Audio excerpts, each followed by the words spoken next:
ರೈತ ಬಂಧುಗಳೇ, ನಿಮ್ಮ ಅಡಿಕೆ ತೋಟದಲ್ಲಿ ಹರಳು ಉದುರುತ್ತಿದೆಯಾ ಅಥವಾ ಚಿಕ್ಕ ಚಿಕ್ಕ ಕಾಯಿಯಾಗಿ ಉದುರ್ತಾ ಇದೆಯಾ?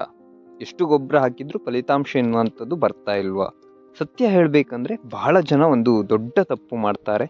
ನಾವು DAP, ಯೂರಿಯಾ, ಪೊಟ್ಯಾಶ್ ಎಲ್ಲ ಹಾಕ್ತೇವೆ ನಿಜ, ಆದರೆ ಒಂದು ಸಣ್ಣ ವಿಷಯವನ್ನ ನಾವು ನಿರ್ಲಕ್ಷಿಸ್ತಾ ಬಂದಿದ್ದೇವೆ. ಅದೇನಂದ್ರೆ ಬೋರಾನ್ ಕೊರತೆ.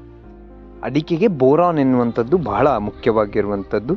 ಇವತ್ತು ನಾನು ತೋರಿಸುವ ಈ ಒಂದು ಸಿಂಪಡಣೆ ಅಥವಾ ಸ್ಪ್ರೇಯಿಂದ ಇದನ್ನು ಸರಿಯಾಗಿ ನೀವೇನಾದರೂ ಮಾಡಿದರೆ ನಿಮ್ಮ ಅಡಿಕೆ ಲಿಟ್ರಲಿ ಬಚಾವಾಗುತ್ತೆ ಅಂತಲೇ ಹೇಳ್ಬೋದು. ಇನ್ನು ನನ್ನ ಚಾನಲನ್ನು ನೀವು ತುಂಬ ಜನ ಸಬ್ಸ್ಕ್ರೈಬ್ ಮಾಡ್ಕೊಳ್ಳಿಲ್ಲ, ಇನ್ನು ದಯವಿಟ್ಟು ಮಾಡ್ಕೊಳ್ಳಿ ಅಂತ ಹೇಳ್ತಾ ವಿಡಿಯೋವನ್ನು ಶುರು ಮಾಡ್ತೇನೆ. ನೋಡಿ, ನಾವು ಸಾಮಾನ್ಯವಾಗಿ ಏನು ಅಂದ್ಕೊಳ್ತೇವೆ ಅಂದರೆ ಗೊಬ್ಬರ ಹಾಕಿದರೆ ಸಾಕು ಅಂತ. ಏನು ಈ ಪೊಟ್ಯಾಶ್, ಯೂರಿಯಾ, DAP ಹಾಕಿದರೆ ಸಾಕು, ಇಲ್ಲಾಂದರೆ ಯಾವುದಾದ್ರೂ ಒಂದು ಗೊಬ್ಬರ ಹಾಕಿದರೆ ಸಾಕಾಗುತ್ತೆ ಅಂತ ಅಂದ್ಕೊಳ್ತೇವೆ. ಆದರೆ ಪ್ಲ್ಯಾಂಟ್ ಅಥವಾ ಒಂದು ಗಿಡಕ್ಕೆ ಮ್ಯಾಕ್ರೋ ನ್ಯೂಟ್ರಿಯೆಂಟ್ಸ್ ಎಷ್ಟು ಮುಖ್ಯನೋ ಅದಕ್ಕಿಂತ ಮುಖ್ಯ ಮೈಕ್ರೋ ನ್ಯೂಟ್ರಿಯೆಂಟ್ಸ್ ಆಗಿರುತ್ತೆ. ಅದರಲ್ಲೂ ಬೋರಾನ್ ಎನ್ನುವಂಥದ್ದು ಈ ಅಡಿಕೆಗೆ ಬಹಳ ಇಂಪಾರ್ಟೆಂಟ್ ಆಗಿರೋ ಒಂದು ಗೊಬ್ಬರ ಅಂತಾನೆ ಹೇಳ್ಬೋದು. ಇದು ಕಡಿಮೆ ಆದರೆ ಏನಾಗುತ್ತೆ ಅಂದರೆ ಮೊದಲಿಗೆ ಹರಳು ಉದುರುತ್ತೆ, ನಂತರ ಕಾಯಿ ಎನ್ನುವಂಥದ್ದು ದೊಡ್ಡದಾಗಲ್ಲ, ಅಂದರೆ ಡೆವಲಪ್ ಆಗಲ್ಲ, ಅಂದರೆ ಚಿಕ್ಕ ಚಿಕ್ಕ ಕಾಯಿ ಉದುರಲಿಕ್ಕೆ ಸ್ಟಾರ್ಟ್ ಆಗುತ್ತೆ. ಈ ಸಣ್ಣದಾಗಿ ಬೆಳೆದು ಡ್ರಾಪ್ ಆಗುತ್ತೆ. ಕೊನೆಯಲ್ಲಿ ಏನಾಗುತ್ತೆ ಅಂದರೆ ಫಸಲ್ ಎನ್ನುವಂಥದ್ದು ಕಡಿಮೆ ಆಗ್ತದೆ. ಅಂದರೆ ನೀವು ಹಾಕ್ತಿರೋ ಗೊಬ್ಬರ ಫುಲ್ ವೇಸ್ಟ್ ಆಗೋ ಚಾನ್ಸಸ್ಸೇ ಇದೆ. ಇದರ ಮೇನ್ ಪ್ರಾಬ್ಲಮ್ ರೂಟಲ್ಲಿ ಇರುವಂಥದ್ದು, ಅಂದರೆ ಬೇರುಗಳಲ್ಲಿ ಅಡಗಿರುವಂಥದ್ದು. ಅದನ್ನು ಫಿಕ್ಸ್ ಮಾಡಬೇಕಂದ್ರೆ ನೀವೇನು ಭಾರಿ ಕಷ್ಟ ಪಡಬೇಕಂತ ಏನಿಲ್ಲ. ನಾನು ಹೇಳೋ ಈ ಒಂದು ಸಣ್ಣ ವಿಧಾನವನ್ನು ನೀವು ಅನುಸರಿಸಿದರೆ ಸಾಕಾಗುತ್ತೆ. ಈ ಸಿಂಪಲ್ ಸೊಲ್ಯೂಷನ್ ಏನಂದರೆ ಬೋರಾನ್ ಸೊಲ್ಯೂಬರ್ ಸ್ಪ್ರೇ ಅಂತ. ಈ ಸ್ಪ್ರೇ ಅಂದರೆ ನಿಮ್ಮ ಗಿಡಕ್ಕೆ ಏನು ಬೇಕಾದ ಬೋರಾನನ್ನು ಸಪ್ಲೈ ಮಾಡುತ್ತೆ. ಅದರಿಂದ ಫ್ಲವರಿಂಗ್ ಅಥವಾ ಈ ಹೂಗಳು ಸೆಟ್ಟಾಗಿ ಇಂಪ್ರೂವ್ ಕೂಡ ಆಗುತ್ತೆ. ಅಂದರೆ ನಿಮ್ಮ ಏನು ಹೂ ಬಿಡ್ತದೆ ಅದು ಒಳ್ಳೆ ರೀತಿಯಲ್ಲಿ ಇಂಪ್ರೂವ್ ಕೂಡ ಆಗುತ್ತೆ. ಫ್ರೂಟ್ ಹೋಲ್ಡಿಂಗ್ ಅಂದರೆ ನಿಮ್ಮ ಕಾಯಿ ಹಿಡಿಯುವಿಕೆ ಕೂಡ ಜಾಸ್ತಿ ಆಗುತ್ತೆ ಮತ್ತು ಉದುರೋದು ಕೂಡ ಕಡಿಮೆ ಆಗುತ್ತೆ. ಈ ಸರಿಯಾಗಿ ಮಾಡಿದರೆ ನಿಮಗೆ ಈ ಡಿಫ್ರೆನ್ಸ್ ಎನ್ನುವಂಥದ್ದು ನಿಮ್ಮ ಅಡಿಕೆ ತೋಟದಲ್ಲಿ ಕಾಣ್ತದೆ ಈ ಬೋರಾನ್ ಸ್ಪ್ರೇಯನ್ನು ಮಾಡಿದರೆ. ಇದನ್ನು ಹೇಗೆ ಯೂಸ್ ಮಾಡಬೇಕಂದ್ರೆ ಕ್ಲಿಯರ್ ಆಗಿ ನಾನಿಲ್ಲಿ ನಿಮಗೆ ಒಂದು ವಿಷಯವನ್ನು ಹೇಳ್ತೇನೆ.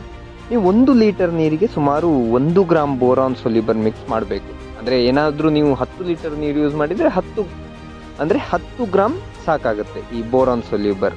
ನೀವು 100 ಲೀಟರ್ ಆದರೆ 100 ಗ್ರಾಮ್.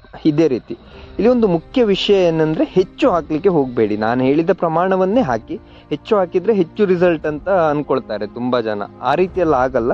ನಾನು ಹೇಳಿದ ಪ್ರಮಾಣದಲ್ಲೇ ಇದನ್ನು ಯೂಸ್ ಮಾಡಬೇಕು. ಓವರ್ ಡೋಸ್ ಮಾಡಿದರೆ ನಿಮ್ಮ ಗಿಡಕ್ಕೆ ಡ್ಯಾಮೇಜ್ ಆಗುವ ಸಾಧ್ಯತೆ ಕೂಡ ಇರುತ್ತೆ.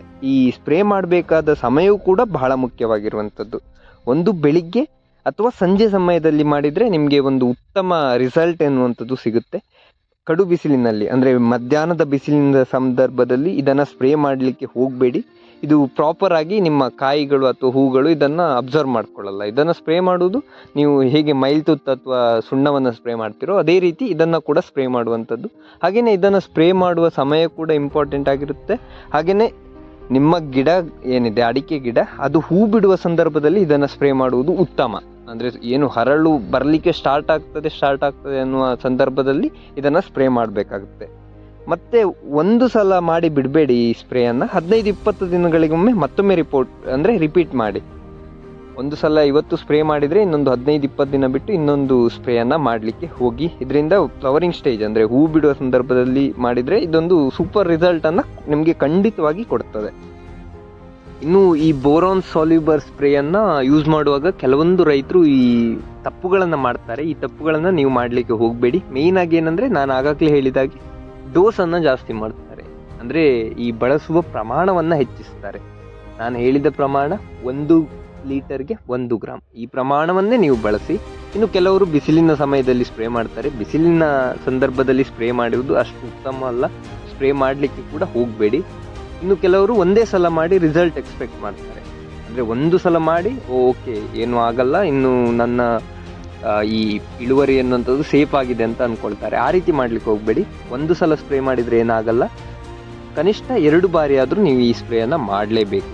ಈ ಥರ ಮಾಡಿದರೆ ಮಾತ್ರ ನಿಮಗೆ ಪ್ರಾಪರ್ ಆಗಿರೋ ಒಂದು ಫಲಿತಾಂಶ ಎನ್ನುವಂಥದ್ದು ದೊರೆಯುತ್ತದೆ. ಹಾಗೆ ಕನ್ಸಿಸ್ಟೆನ್ಸಿ ಮತ್ತು ಕರೆಕ್ಟ್ ವಿಧಾನ ತುಂಬ ಮುಖ್ಯವಾಗಿರ್ತದೆ. ಯಾವುದೇ ವಿಷಯಕ್ಕೆ ಹೋದರೂ ಒಂದು ಸರಿಯಾದ ವಿಧಾನವನ್ನು ಪಾಲಿಸುವುದು ಬಹಳ ಮುಖ್ಯವಾಗಿರುತ್ತೆ. ಇನ್ನೊಂದು ನಿಮಗೆ ಎಕ್ಸ್ಟ್ರಾ ಟಿಪ್ಸನ್ನು ನಾನು ಕೊಡುವುದಾದರೆ, ನೀವು ಬೋರಾನ್ ಜೊತೆ ಕ್ಯಾಲ್ಸಿಯಂ ಅಥವಾ ಮೈಕ್ರೋ ನ್ಯೂಟ್ರಿಯೆಂಟ್ ಮಿಕ್ಸನ್ನು ಒಂದು ಕಂಬೈನ್ ಮಾಡಿ ಹೊಡೆದ್ರೆ ಇನ್ನೂ ಒಳ್ಳೆಯ ರಿಸಲ್ಟ್ ಸಿಗುತ್ತೆ. ಅಂದರೆ ಕ್ಯಾಲ್ಶಿಯಂ ಯುಕ್ತ ಕೆಲವೊಂದು ನಿಮಗೆ ಔಷಧಗಳು ಸಿಗ್ತದೆ, ಹಾಗೆ ಮೈಕ್ರೋ ನ್ಯೂಟ್ರಿಯೆಂಟ್ಸ್ ಇರುವ ಔಷಧಗಳು ಕೂಡ ದೊರೆಯುತ್ತದೆ. ಅದನ್ನು ಒಂದು ಸ್ವಲ್ಪ ಈ ಬೋರಾನ್ ಸೊಲ್ಯೂಬರ್ ಜೊತೆ ಮಿಕ್ಸ್ ಮಾಡಿ ಹೊಡೆದ್ರೆ ಇನ್ನೂ ಒಳ್ಳೆಯ ರಿಸಲ್ಟ್ ಸಿಗುತ್ತೆ. ಅಂದರೆ ಒಂದು ಗಿಡಕ್ಕೆ ಓವರ್ ಆಲ್ ಹೆಲ್ತ್ ಅಥವಾ ನಿಮ್ಮ ಆರೋಗ್ಯ ಕೂಡ ಅಂದರೆ ಹೆಲ್ತ್ ಇಂಪ್ರೂವ್ ಮಾಡುವಲ್ಲಿ ಇದು ಸಹಾಯ ಮಾಡುತ್ತೆ. ಹಾಗೆಯೇ ಒಂದು ಸಿಂಪಲ್ ಆಗಿ ವಿಷಯವನ್ನು ಹೇಳುವುದಾದರೆ, ಕನ್ಕ್ಲೂಷನ್ ಟೈಪ್ ಕೊಡುವುದಾದರೆ, ಬೋರಾನ್ ಸ್ಪ್ರೇ ಅಂದರೆ ಅಡಿಕೆಯನ್ನು ಬಚಾವ್ ಮಾಡುವ ಒಂದು ಔಷಧ ಅಂತಲೇ ಹೇಳ್ಬೋದು. ಈ ಬೋರಾನ್ ಸೊಲ್ಯೂಬರನ್ನು ನೀವೇನಾದರೂ ಇಗ್ನೋರ್ ಮಾಡಿದರೆ ಹೆಚ್ಚಿನ ಸಂದರ್ಭದಲ್ಲಿ ಅಡಿಕೆ ಹರಳುಗಳು ಉದುರುತ್ತವೆ, ಹಾಗೆಯೇ ನಿಮ್ಮ ಅಡಿಕೆ ಒಳ್ಳೆಯ ಸೈಜ್ನಲ್ಲಿ ಬರುವುದು ಕೂಡ ಕಡಿಮೆ ಆಗ್ತದೆ.